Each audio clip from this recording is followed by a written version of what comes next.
আজকে মাধ্যমিকের ভৌত বিজ্ঞানের গুরুত্বপূর্ণ তাপীয় কিছু প্রশ্ন উত্তর তাপীয় প্রসারণের চ্যাপ্টারের অর্থাৎ চতুর্থ অধ্যায়ের আলোচনা করব। তো আগের দিনে এই চ্যাপ্টারের অতি সংক্ষিপ্ত কোশ্চেন্স নিয়ে আলোচনা করেছিলাম।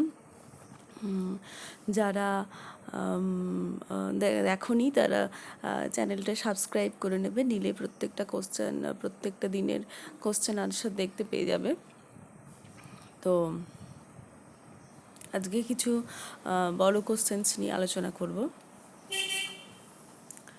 যেমন প্রথম কোশ্চেন, কঠিন পদার্থের তাপীয় প্রসারণের বৈশিষ্ট্যগুলি লেখো। এই প্রত্যেকটা কোশ্চেন মন দিয়ে শুনবে, কারণ প্রত্যেকটা কোশ্চেনই মাধ্যমিকের জন্য বেশ ইম্পর্টেন্ট।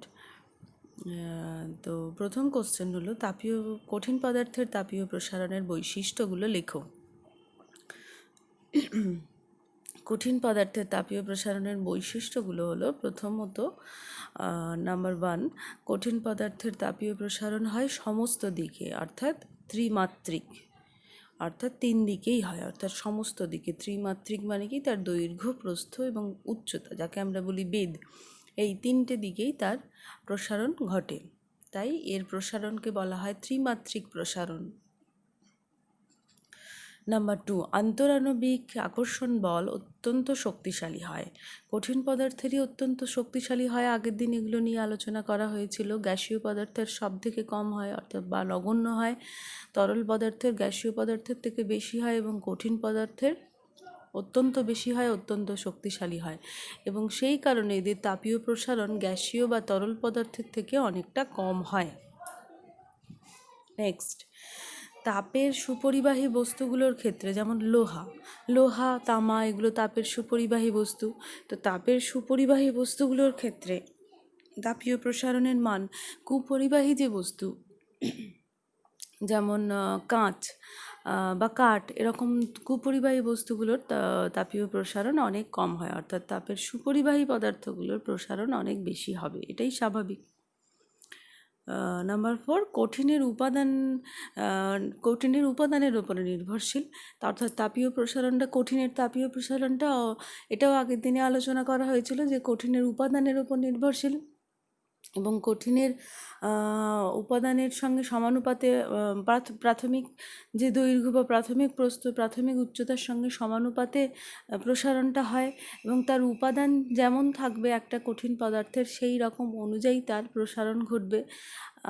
কোনো উপাদান কোনো উপাদানের প্রসারণ বেশি হবে, কোনো উপাদানের প্রসারণ কম হবে।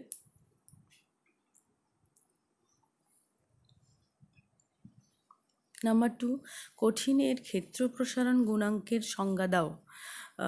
কঠিনের ক্ষেত্র প্রসারণ গুণাঙ্ক, কঠিনের 3 রকম প্রসারণ গুণাঙ্ক ছিল: দৈর্ঘ্য প্রসারণ গুণাঙ্ক বা রৈখিক প্রসারণ গুণাঙ্ক, ক্ষেত্র প্রসারণ গুণাঙ্ক, এবং আরেকটা হলো আয়তন প্রসারণ গুণাঙ্ক। তো ক্ষেত্র প্রসারণ গুণাঙ্কটা কি?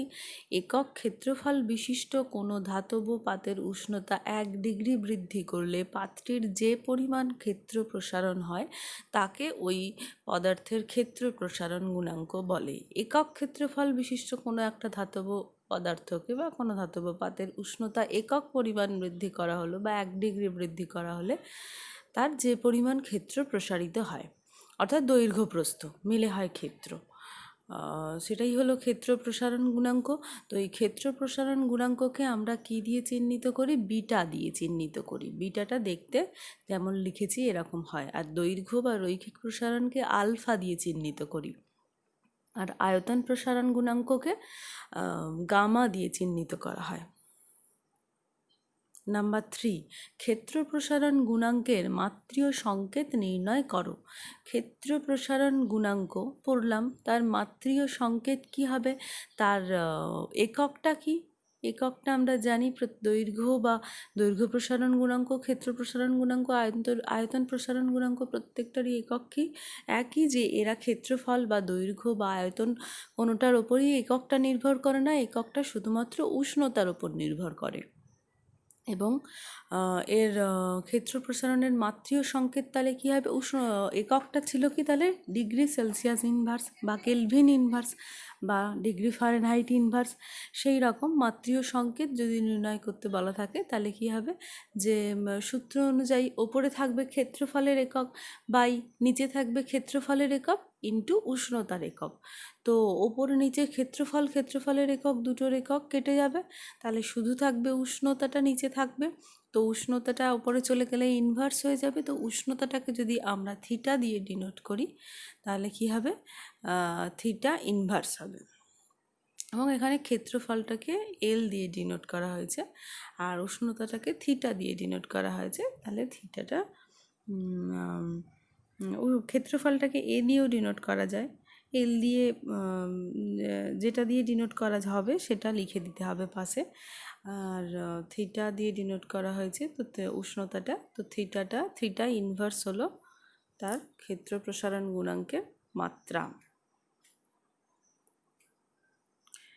এসআই বা সিজিএস বা এফপিএস পদ্ধতিতে ক্ষেত্র প্রসারণ গুণাঙ্কের একক নির্ণয় করো।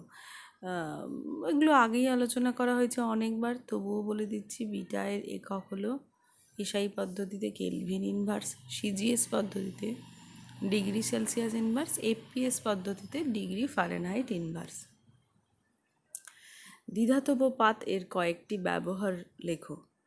দ্বিধাতব পাত জানা গেছে আমাদের আগের দিন, এটি সম্পর্কে অনেক কিছু বলা হয়েছে। তো দ্বিধাতব পাতের কয়েকটা ব্যবহার কী হবে, যে এই দ্বিধাতব পাতকে কাজে লাগিয়ে বা দ্বিধাতব পাতের ওই ধর্মকে কাজে লাগিয়ে দুটো পাতকে একটার উপরে আরেকটা চাপানো হয়, লাগানো হয়, তাই তো। আর তাপ প্রয়োগ করলে কী হয়, যে পদার্থটার, যে পাতটার ধরো প্রসারণ গুণাঙ্কটা বেশি, দৈর্ঘ্য প্রসারণ গুণাঙ্কটা বেশি, সেই পাতটা কী হয় ওপরের দিকে থাকে, সে বেশি বাঁকছে। আর যে পাতটা মানে সে ওপরের দিকে থাকছে পাতের, আর ভেতরের দিকের পাতটার প্রসারণ গুণাঙ্কটা কম হয়। তাই যে প্রসারণ গুণাঙ্কটা বেশি হয় সে প্রসারিত হয়ে অন্য পাতটাকে বাঁকিয়ে দিচ্ছে। এইটাকে কাজে লাগিয়ে কি কি তৈরি করা হয়, যেমন থার্মোস্ট্যাট, ফায়ার অ্যালার্ম, রেফ্রিজারেটর, দ্বিধাতব থার্মোমিটার, বৈদ্যুতিক ইস্ত্রির স্বয়ংক্রিয় সুইচ ইত্যাদিতে কী হয়, এই দ্বিধাতব পাত ব্যবহার করা হয়। নেক্সট, তরলের আপাত প্রসারণ গুণাঙ্ক কী? তরলের আপাত প্রসারণ গুণাঙ্ক কি? প্রসারণ গুণাঙ্ক আমরা জানলাম কঠিনের 3 রকম প্রসারণ গুণাঙ্ক আছে, তেমনি তরলের 2 রকম প্রসারণ গুণাঙ্ক আছে। একটা হলো আপাত প্রসারণ গুণাঙ্ক, আরেকটি হলো প্রকৃত প্রসারণ গুণাঙ্ক। তো আপাত প্রসারণ গুণাঙ্কটা কি? তরলকে সবসময় তো একটা পাত্রে রাখা হয়, তরল তো এমনি থাকতে পারে না, তরলকে একটা পাত্রের মধ্যে রাখা হয়। তো আপাত প্রসারণ গুণাঙ্কে কি হয়, একক উষ্ণতা বৃদ্ধির ফলে কোনো তরলের প্রতি একক আয়তনের যে আপাত প্রসারণ হয় তাকে ওই তরলের আপাত প্রসারণ গুণাঙ্ক বলে।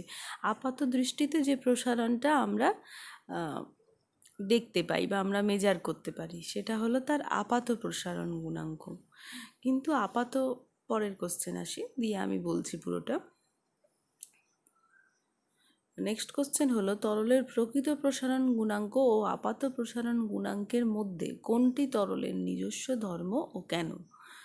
তাহলে কি, তরলের আপাত প্রসারণ গুণাঙ্ক হচ্ছে আপাত প্রসারণ হয় যার একক পরিমাণ উষ্ণতা বৃদ্ধিতে যে প্রসারণটা আমরা দেখতে পাই। কিন্তু আপাত প্রসারণ গুণাঙ্ক হলো তরলের প্রকৃত প্রসারণ গুণাঙ্ক ও পাত্রের উপাদানের আয়তন প্রসারণ গুণাঙ্কের অন্তর। অর্থাৎ তরলের যে প্রকৃত প্রসারণ হচ্ছে সেই প্রকৃত প্রসারণ মাইনাস বিয়োগ তরলের যে পাত্রের যে উপাদান, অর্থাৎ এই আগের, তাই আমি বললাম যে তরলকে সবসময় একটা পাত্রের মধ্যে রাখা হয়। তো তাপ দিলে সেই পাত্রটা যদি সুপরিবাহী হয় তবে তার, বা কুপরিবাহী হলেও তার সামান্য পরিবর্তন বা সামান্য প্রসারণ ঘটবে, সুপরিবাহী হলে তার ভালো মতো প্রসারণ ঘটবে। তো পাত্রের প্রসারণের অন্তরটা হলো পাত্রেরও প্রসারণ ঘটবে, এবং পাত্রের প্রসারণ হলে কি হবে, প্রকৃত প্রসারণটা আমরা বুঝতে পারলাম না, সেটাই হয়ে গেল আপাত প্রসারণ। আপাত প্রসারণটা তাহলে কি হলো, প্রকৃত প্রসারণ মাইনাস পাত্রের প্রসারণ। তাই একটি পাত্রের উপাদানের আয়তন প্রসারণ গুণাঙ্কের ওপর সরাসরি নির্ভরশীল।